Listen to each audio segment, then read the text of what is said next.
रतन टाटा की आज पहली पुण्यतिथि है। पिछले साल 9 अक्टूबर को ही 86 साल की उम्र में उन्होंने अंतिम सांस ली थी।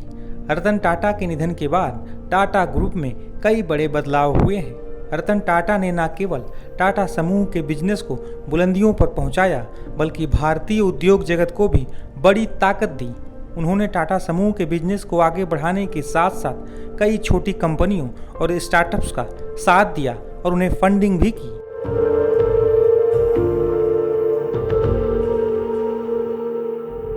रतन टाटा के निधन के बाद अक्टूबर 2024 में उनके सौतेले भाई नोएल टाटा को टाटा ट्रस्ट का चेयरमैन बनाया गया। वहीं नवंबर 2024 में नोएल को टाटा सन्स के बोर्ड में भी शामिल किया गया था।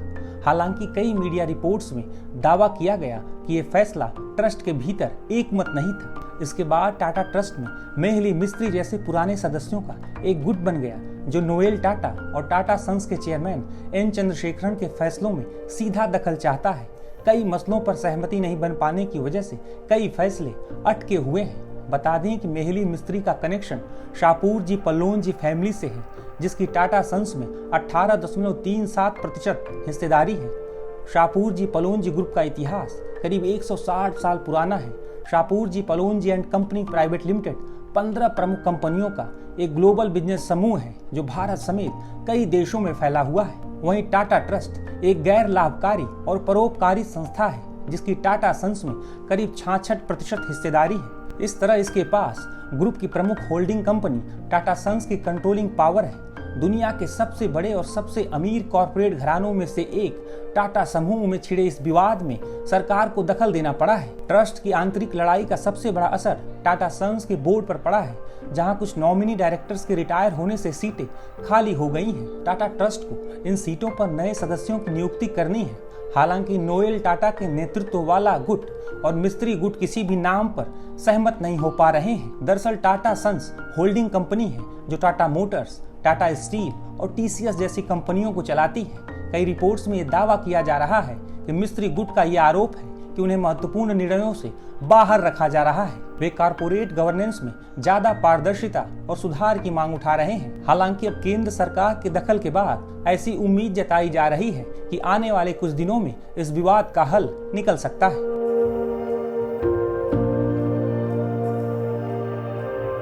बता दें कि रतन टाटा के निधन के बाद उनके सबसे करीबी दोस्त शांतनु नायडू खूब सुर्खियों में छाए रहे थे। रतन टाटा की अंतिम यात्रा में भी शांतनु नायडू सबसे आगे दिखाई दे रहे थे। फरवरी 2025 में शांतनु नायडू टाटा ग्रुप के सबसे यंगेस्ट मैनेजर बने और टाटा मोटर्स में जनरल मैनेजर और हेड ऑफ स्ट्रेटेजिक इनिशिएटिव्स के पद पर प्रमोट किए गए हैं। इन दिनों शांतनु नायडू टाटा मोटर्स में इलेक्ट्रिक व्हीकल इनोवेशन और स्ट्रेटेजिक प्रोजेक्ट संभाल रहे हैं। इसके साथ ही शांतनु अपना सोशल वेंचर गुड फेलोज भी चला रहे हैं, जिसे उन्होंने सितंबर 2022 में लॉन्च किया था।